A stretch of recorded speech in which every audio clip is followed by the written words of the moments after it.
Hello! Today we're going to talk about how to make and use char cloth. What you're going to need for this is a heat source. It's off camera right now, but we have a camp stove set up, chunks of denim, old blue jeans, and a mint tin. These Altoids tins work really well because the hinges in them make a ready-made vent, so you don't have to vent them. You're going to put this into your Altoids tin, seal it up, and we're going to put it onto the heat source.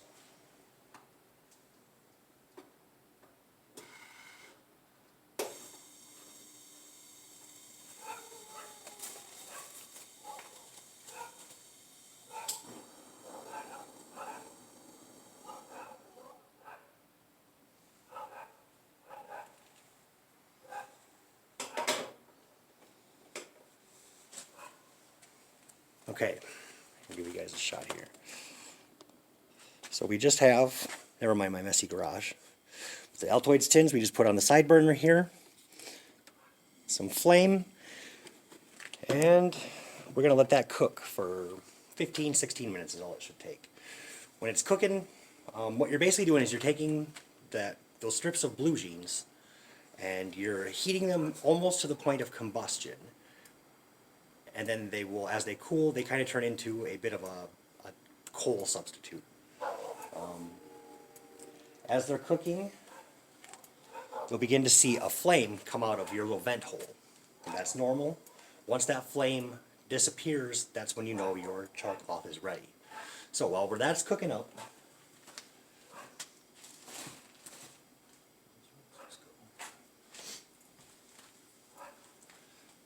we're also going to show you how to use it in a real life scenario. So we have a couple of chunks of rope.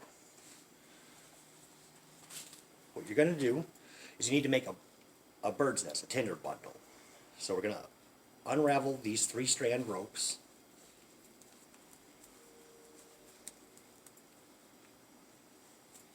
Here, I'm going to show you. Sorry, it's a little bit jerky, but... So now you can see the smoke coming out and the flame coming out of the vents. Like I said, that is normal. That's what you want.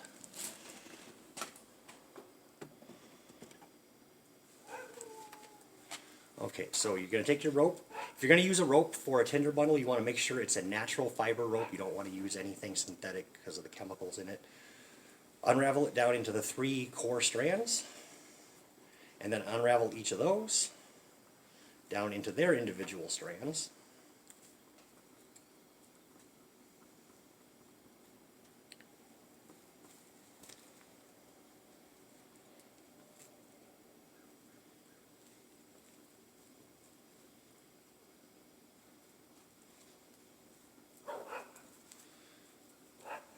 You want to make, basically what we're going to end up doing here is we're going to take all these individual strands of rope and then we're going to keep breaking them down into their root fibers, just the very core of it.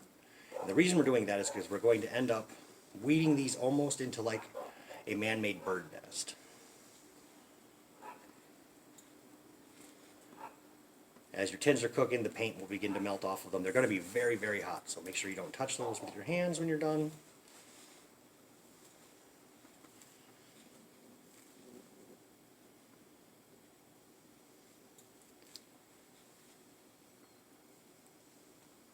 So now that you have all of your individual little strands, now we just start picking them apart.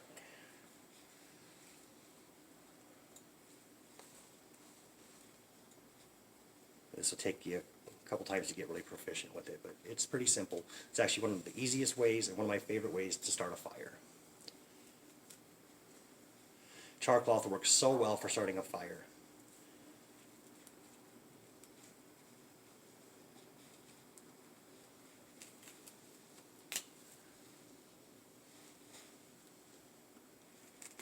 I think instead of you watching me do this for 15 minutes, I'm going to pause the video here and we'll be right back with you. I just wanted to step back in here for a second. As you can see here, the flame is now going out in these Altoids tins. It means we're just about ready for our char cloth. So I'm going to set this down. I'm going to pause this again just for a moment. We're going to get those off the heat and let them start cooling. Be right back with you. All right, welcome back. So, I guess I should have made introductions at the beginning. Today I am joined by my mother and fellow scouter, Margaret.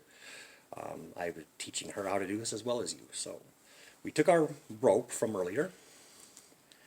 We just broke it down into the individual fibers.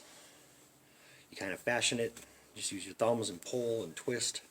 What you're going to do is you're going to make yourself a little imitation bird's nest / tinder bundle. Should look somewhat like that when you're finished. I don't know if you can see that very well or not. Just a little, like a bird's nest. Our char cloth is now cooled, so we'll show you tin. They burn up pretty well, the paint melts off of them. Pop it open. The blue jeans are now black, and they should make pretty good tinder, or char cloth. So what we're going to do, we're going to take a piece out. You can see its jeans hold up really well. It's a little bit thicker than other materials. Now we just have to create a spark on this.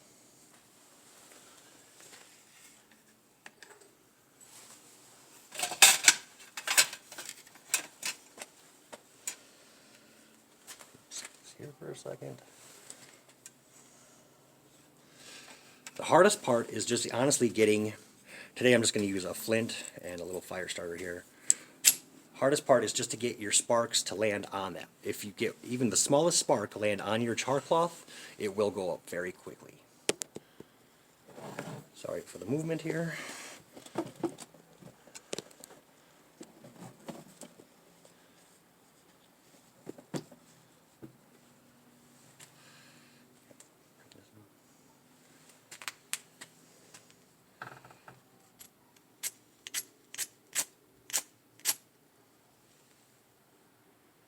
There you go. I don't know if you can show that to the camera. You got a little spark there.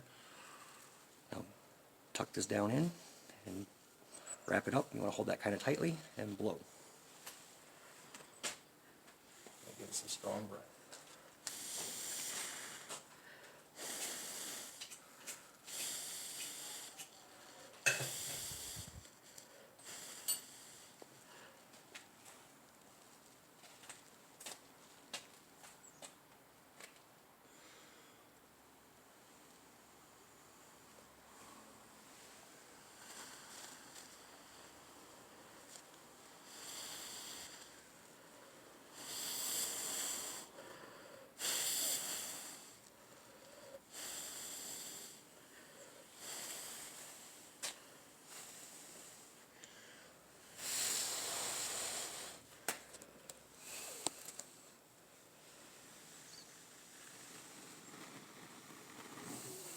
And just like that, fire.